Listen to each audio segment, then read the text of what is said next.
There are certain kinds of exhaustion that do not look dramatic from the outside. They do not arrive with sirens.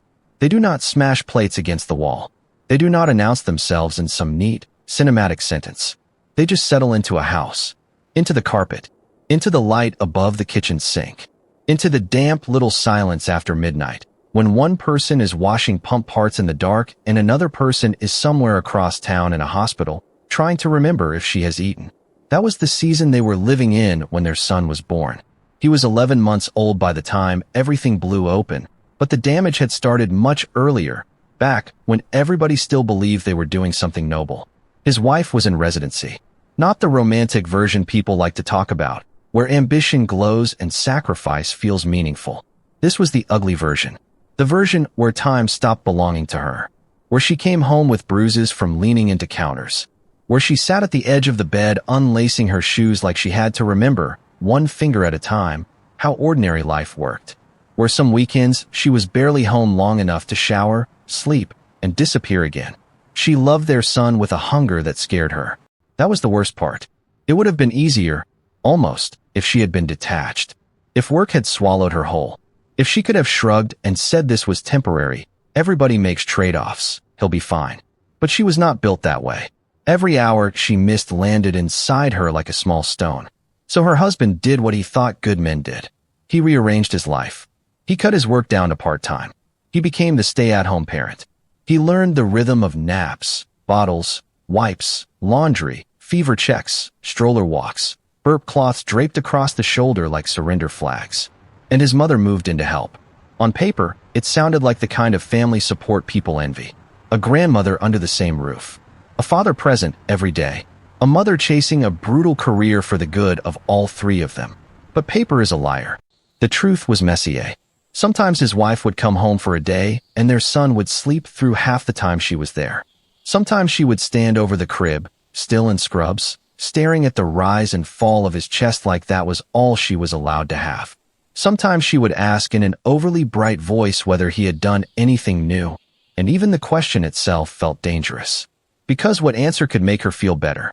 Yes, he did something important, and you missed it. No, nothing happened, though every day at that age was a small earthquake. So when the first big milestone came and went, the lie did not feel like a betrayal. It felt like mercy. Their son rolled over for the first time while she was gone. The grandmother saw the look on her son's face. He saw the look on hers. And in one tiny, almost invisible act of coordination, they chose fiction. They waited.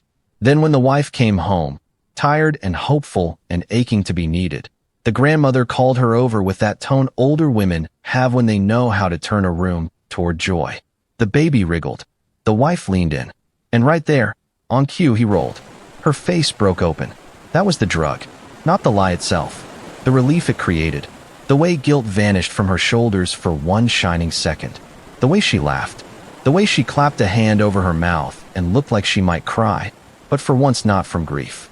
She believed she had made it in time. She believed her son had somehow waited. She believed motherhood had not been stolen from her, not completely.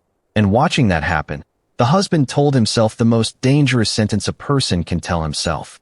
This isn't really harming anyone. It was such a small sentence. Soft as dust. Sharp as glass. Because once a lie starts paying emotional rent, people stop checking what it costs. After that, the rest came easier. Not because they were cruel. Because they were convinced they had discovered a secret way to protect someone they loved. That was the poison in it. If it had felt malicious, they would have stopped. If it had felt wicked, they would have recoiled. If it had looked like cheating, they might have recognized it for what it was. But it looked like care. The husband still texted his wife about the little things she missed. A funny sneeze. A strange face. A new preference for one toy over another. He did not erase reality completely. He just edited it. Trimmed it. Shaped it into something she could survive. And somehow, by chance, a few major milestones really did happen while she was home. Crawling, almost by accident, arrived in front of her. Some early words happened while she was there. A few firsts belonged to her honestly. That only made the lie feel more believable. More harmless. More like they were smoothing out the rough edges rather than building a fake world around her. But babies do not develop according to anyone's emotional needs. They keep moving. Keep changing. Keep becoming. And then came walking. Walking was a problem. There was one brutal stretch when she simply was not home during his waking hours. Not once. Not for 7 long days while his body was busy leaping forward. He went from teetering, uncertain, all wobble and courage, to something steadier. A few confident steps. A few little recoveries. The whole clumsy miracle unfolding while she was under fluorescent lights somewhere else, tending to other people's families while missing her own. The husband saw it happen and panicked. He did not want her to lose this one too. Not this one. Not after everything else. So he and his mother did something absurd. Something almost comical in isolation. The kind of trick that would be funny if it weren't wired directly into somebody's pain. They weighted one of the baby's pockets with small beanbags. Just enough to throw him off. Just enough to restore the old, unsteady stumble. Just enough to turn progress backward for a few minutes, so the moment could be gifted, packaged, placed in her hands. And when she watched her son wobble forward and nearly fall, when she gasped and laughed and reached toward him with both arms, they got their reward again. That look, that flooded, grateful, disbelieving look. As if life had reached out and apologized to her. As if all the hours at the hospital had not cost her quite as much as she feared. The husband would remember that look later and hate himself for how much he had loved it. Because that was the thing he never understood while he was in the middle of it. He was not only lying about the baby. He was lying about her grief. He was stepping into the private place where she was trying to make peace with sacrifice. And instead of standing beside her in the truth, he was decorating the room. Softening the walls. Hanging up counterfeit memories. Every fake milestone told her the same story. You are not missing as much as you think. You are still here for the important parts. You do not have to mourn this. You do not have to confront what this year is taking from you. It felt loving. That was what made it so dangerous. People talk about lies as if they are always blunt instruments. A slammed door. A hidden affair. A vanished bank account. A second phone. But some lies come dressed as blankets. Some lies tuck you in. Some lies kiss your forehead and say, "Sleep, I'll take care of the truth." And because the husband believed his wife was already standing at the edge of emotional collapse, because he feared what more guilt might do to her, because old family scars had taught him to dread despair in ways he barely knew how to name, he kept choosing the blanket. He kept deciding he knew what she could handle. He kept deciding that love gave him the right to curate reality. His mother helped. Maybe because she loved the wife too. Maybe because watching a young mother miss her child had carved something soft and guilty into her. Maybe because older generations often confuse secrecy with protection. Whatever the reason, the house developed a hidden rhythm. See it, hide it, recreate it, celebrate it. And each time, the lie got easier to perform. Each time, it felt a little less like fiction and a little more like family culture. Until one ordinary day, with ducks in a park and a phone full of pictures, the whole thing reached the edge of the cliff. The word was bye-bye. Such a tiny word. Ridiculous, really. Not some grand sentence. Not a once-in-a-lifetime spectacle. Just a baby finding a sound and attaching it to waving hands and disappearing ducks. He had started saying it the day before. By then, the husband and his mother were skilled at managing surprise. At least they thought they were. So the next morning, with the wife home for the day, they made a project out of it. They tried to coax the word out of him without letting on that it was already there. They built the moment. They nudged the day toward its little planned revelation. At the park, it finally happened. The baby waved. The ducks drifted away. And that soft new word came out of him like something tossed into sunlight. Bye-bye. The wife lit up. Of course she did. She was there. That was all she had wanted to be. Present. Present for this one. Present for something. Present in a life that kept moving even when she was too tired to keep her eyes open. They walked home in that warm afterglow, the husband and his mother praising the baby, the wife smiling. The whole scene wrapped in one of those false afternoons that feel almost holy because nobody has admitted yet that it is made of paper. Then she used his phone to take a few pictures. And from there, disaster arrived the way disaster usually does, not like thunder, but like a finger swiping 1 inch too far. She started scrolling through the gallery. Just casually. Just the way any spouse would. A few photos from the walk. A shot of the stroller. A blurry patch of sky. Then a video from the day before. A video he had forgotten to delete. A video of their son waving and saying bye-bye. Already. Before today. Before the park. Before the celebration. Before her. He would say later that it felt like slow motion. That awful phrase people use when reality stretches and every second becomes visible. But what he really meant was that his body knew before his mind did. He saw her face change. Not all at once. Not with melodrama. No yelling. No shattered glass. No explosion big enough to make him feel useful. Just recognition. A flicker first. Then calculation. Then the swift, silent assembly of months. The rolling over. The walking. The convenient timing. The way he and his mother always seemed a little too ready. A little too eager. A little too relieved. His wife was not stupid. That may have been the first truth to enter the room. She understood almost immediately. Not every detail, maybe. Not the whole architecture. But enough. Enough to know she had not merely missed moments. Enough to know the people closest to her had turned her pain into a stage play. Enough to know that while she was dragging herself through the most punishing year of her life, the two people she trusted inside her home had been manufacturing hope and feeding it to her with smiling faces. He had never seen her look like that. Not angry first. Heartbroken first. That was what undid him. Because anger he could have met. Anger had edges. Anger could be argued with, absorbed, endured. But heartbreak just opened a hole. She did not need him to explain. She did not need a timeline. She did not need the whole confession. The video was enough. The room that followed was one of the worst rooms a marriage can enter. A room where one person starts crying because she understands too much, and the other person starts talking because he understands nothing at all about what words are worth anymore. He tried. Of course he tried. He reached for intention, for love, for protection, for context, for every soft justification that had kept the lie alive this long. None of it mattered. Because in that moment, the facts were simple. He had watched her grieve and decided honesty was optional. His mother had joined him. They had made choices together, repeatedly, over months. They had smiled while doing it. His wife locked herself in the bathroom and cried. He sat on the bed outside that closed door, useless. Hearing the muffled sound of someone he loved breaking in a room he could not enter. And for the first time since the lie had begun, he was forced to sit still long enough to understand something terrible. This had never been a kindness he offered her. It had been control. Gentle control. Tender control. Terrified control. Still control. And now the door was shut, and all he had left was the truth he should have brought to her from the beginning, finally arriving far too late to feel clean. There is a special kind of panic that comes after a person runs out of excuses. It does not look brave. It does not sound noble. It is just the mind thrashing around, trying to build a bridge over a canyon that opened because of your own hands. He sat there outside the bathroom door with the whole house suddenly rearranged around that one fact. The sink, the crib, the folded blanket on the couch. His mother moving quietly in another room.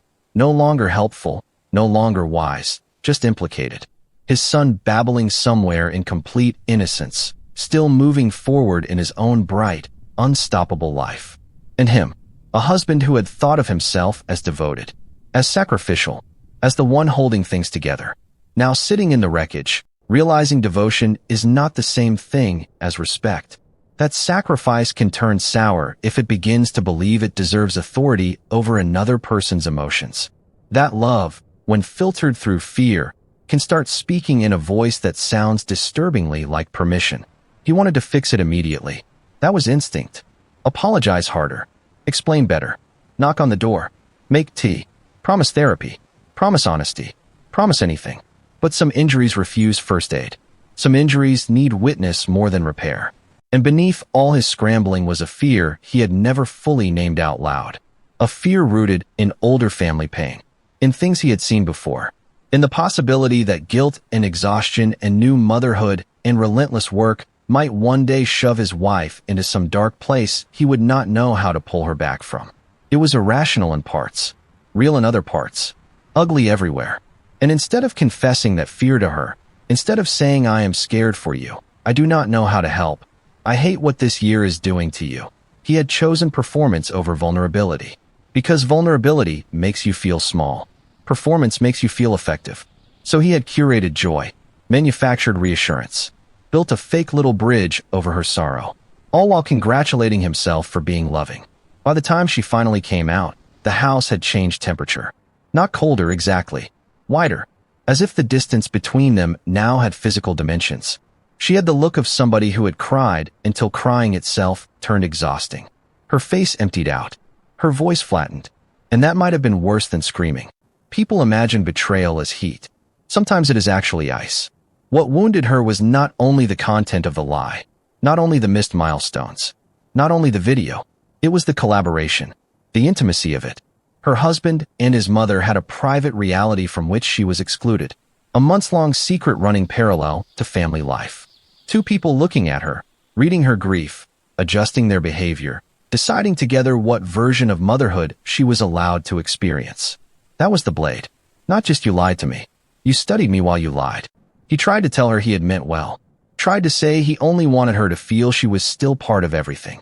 Tried to explain that every time he saw the guilt in her face, something desperate rose up in him. She heard him. That was the hard part. She heard the intention and was still destroyed. Because good intentions do not restore dignity once someone has taken it from you. She had not needed a fantasy. She had needed a partner. Someone to sit with her in the awful truth that yes, she was missing things. Yes, it hurt. Yes, the year was costing her. Yes, motherhood in that season was coming in scraps and fragments and ache. She needed honesty sturdy enough to survive grief. Instead, she got pageantry. And once he understood that, once the shape of his failure finally stood there in front of him without makeup on, apology became something different. Not a defense. Not a sales pitch. Not a plea to be understood. Just the beginning of naming the harm accurately. That night, nobody won. Nobody felt absolved. Nobody reached the clean emotional conclusion stories like to promise. There was only confession.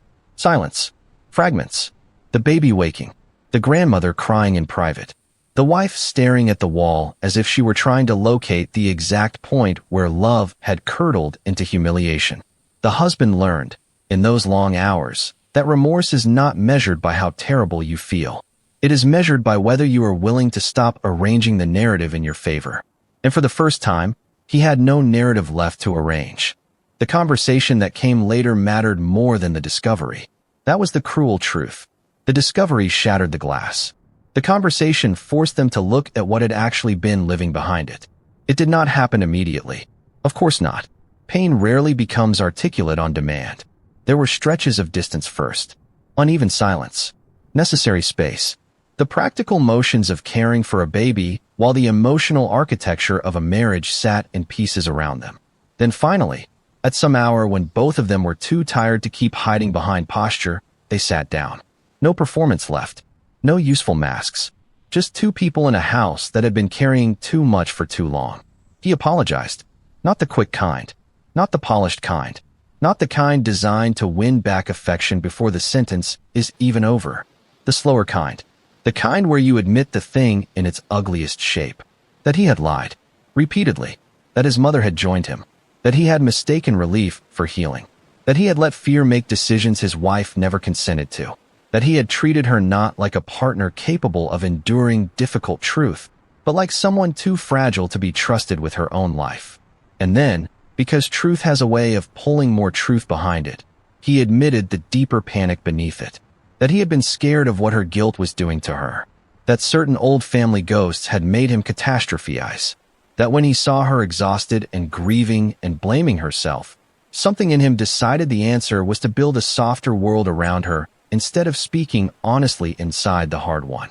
He said it badly, probably. Real confessions usually are clumsy. They come out with too much breath and not enough structure. But she understood. Again, that was the hard part. She understood his fear. She understood his love. She even understood, in a way that made everything sadder, how the lie had first appeared to him as tenderness. Understanding did not erase the wound. What she told him was worse than anger, because it was precise. She said the missing milestones were painful. Yes, but that was not the deepest injury. The deepest injury was being made into a participant in a false reality, being guided toward reactions that had been prepared for her, being handed counterfeit memories and then left to cherish them as if they were real. The joy she had felt had been real. That was what hurt. Her laughter had been real. Her relief had been real. Her gratitude had been real. Those were not fake emotions. They had been extracted from her honestly, in response to dishonest circumstances. And there is something profoundly violating about that. It meant she now had to revisit not only what she had missed, but also what she believed she had shared. She had to mentally reopen months of her own life and ask, was that real? Was that one? What about that day? What about the walk? What about the smile? What about the surprise on your face? What about your mother's excitement? What about mine? That is the true afterlife of betrayal, not the moment itself, the contamination of memory. He listened. This time he listened all the way. No interrupting, no rushing to reassure, no grabbing for the nearest comforting phrase. Maybe for the first time in the whole ordeal, he understood that love was not supposed to protect him from watching the person he hurt describe the damage in detail. His mother apologized too, and that apology carried its own complicated weight. An older woman admitting she had crossed lines, admitting that pity had become permission, admitting that trying to mother everyone in the house had led her into a role no one had asked her to play. Nothing became magically easy after that. Trust did not come back because the right words were finally spoken, but something did change. The lie stopped being defended, and once a lie is no longer defended, healing, thin and shaky and unimpressive, can at least find the doorway. Not with grandeur, not with sudden redemption, just with truth sitting down at the table at last, ugly and necessary, while everyone finally makes room for it. The strange part, the part people outside a marriage almost never understand, is that healing does not always arrive dressed in solemn music. Sometimes it limps in wearing embarrassment. Sometimes it arrives through a joke nobody expected to survive the wreckage. That did not mean the pain was gone. It meant the pain had become breathable for 1 second. They kept talking over the days that followed. Not one perfect conversation, many imperfect ones. The kind with pauses that feel longer than they are. The kind where a baby interrupts. The kind where practical life keeps barging into emotional ruin because diapers still need changing and dishes still pile up and mourning still comes whether trust has been repaired or not. He started doing the obvious things too late. Recording real moments. Sharing them without editing. Letting her have the truth as it happened. Even when the truth was, he did this while you were gone. He tried this today. He laughed at this. He fell asleep with this toy in his hand. No packaging. No stagecraft. No convenient miracle timed for her arrival. Just reality. Sometimes reality hurt her. But reality also respected her. That was new. Or maybe not new. Maybe just newly restored. He noticed, in those days, that his wife's grief was more complicated than he had ever allowed himself to see. She was not only mourning missed firsts. She was mourning the version of early motherhood she had imagined for herself long before medical training turned her life into a series of absences. She was mourning the fantasy that love and ambition could be perfectly balanced if she just worked hard enough. She was mourning the humiliation of needing comfort and being handed illusion instead. And underneath all that, still, she loved him. That was what made everything feel so fragile. Betrayal inside love is not neat. It does not turn affection off like a switch. It leaves people holding opposite truths at once. I love you. I am furious with you. I know why you did it. I cannot believe you did it. I want comfort from you. I do not trust comfort from you. Come here. Do not touch me yet. That is real marriage. Not the polished anniversary post version. The raw one. At some point, in one of those conversations, the absurdity of the walking trick came back up. The beanbags in the baby's pocket. The ridiculous image of two grown adults engineering temporary clumsiness in a toddler because they were too frightened to let life unfold honestly. And maybe it was the exhaustion. Maybe it was the release after days of crying. Maybe it was simply that human beings are built to reach for laughter the instant sorrow loosens its grip by even half an inch. But they laughed. Not because it was harmless. Not because it was fine. Not because the wound had vanished. They laughed because sometimes the ugliest things are also undeniably ridiculous, and acknowledging that ridiculousness can crack open just enough air to keep going. The laugh did not cancel the betrayal. It humanized the people trapped inside it. A terrified husband, a meddling grandmother, a devastated wife, a baby who had no idea his first year had become the center of a moral collapse. That laugh was not forgiveness. It was not absolution. It was not a ribbon tied around the story. It was just proof that the marriage had not turned entirely to stone. And for two people standing among broken pieces, that mattered. A lot of couples fail because they think healing has to feel noble all the time. But often it looks smaller than that. Less flattering. Less photogenic. It looks like telling the truth even when the truth makes you sound foolish. It looks like listening without managing the other person's feelings. It looks like letting someone be disappointed in you for longer than you find comfortable. It looks like rebuilding the ordinary, feeding the baby, sending the video, answering the text, coming home, sitting down, trying again. That was the stage they were in. Not fixed, not ruined beyond repair. Something in between. The hardest country a relationship can visit. And the only one where real trust, if it returns at all, can return honestly. In the end, the lesson was not that the husband never loved his wife. He loved her desperately, almost too much in the way frightened people sometimes do. The lesson was that love can become arrogant without meaning to. It can start believing it has the right to edit another person's reality if the goal seems compassionate enough. It can start confusing relief with truth, comfort with dignity, protection with partnership. And once that happens, even tenderness can wound. The wife would probably always remember certain things differently after that. Not just the bathroom door, not just the video, not just the slow, sickening moment when the whole pattern revealed itself. She would remember those earlier joys with shadows now. The first role she thought she witnessed. The walking that seemed to wait for her. The feeling that somehow, against all odds, she had made it in time. Those memories would never again be innocent. That was the real theft, not the milestones themselves. Those were always going to pass quickly. Babies are ruthless that way. They keep becoming someone new while you are still learning who they were yesterday. No, the real theft was certainty. The uncomplicated trust that when her husband smiled at her in those moments, they were standing on the same ground. The uncomplicated belief that sorrow shared between spouses remained shared, not managed. The uncomplicated faith that if she was being protected, she had at least agreed to the form of protection. Once certainty breaks, life keeps going, but every step afterward has to be placed more deliberately. And maybe that was the strange gift hidden in the wreckage. Not that the lie was good. It was not. Not that the pain was useful. No one should romanticize pain that way. But the collapse forced all three adults in that house to confront truths they had been avoiding. The husband had to confront how much fear was hiding beneath his helpfulness. How often he reached for control when what was really required was honesty and helpless companionship. The grandmother had to confront how easily caring can become intrusion. How quickly support can cross into interference when elders start treating another couple's emotional life as a problem to solve behind closed doors.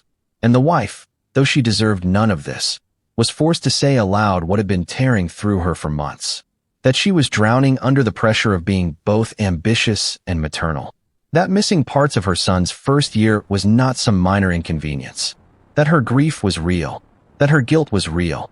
And that if she was going to survive that year with any dignity intact, she needed truth beside her, not consolation built out of tricks. Maybe that is what finally gave the marriage a chance. Not the apology alone. Not the crying. Not even the small, shocked laugh about the beanbag pants. The chance came from this. At last, everybody was looking at the same thing. The same loss. The same fear. The same baby growing too fast. The same marriage, hurt but still breathing. The same unbearable fact that nobody can protect the people they love from every sorrow, especially not by lying to them.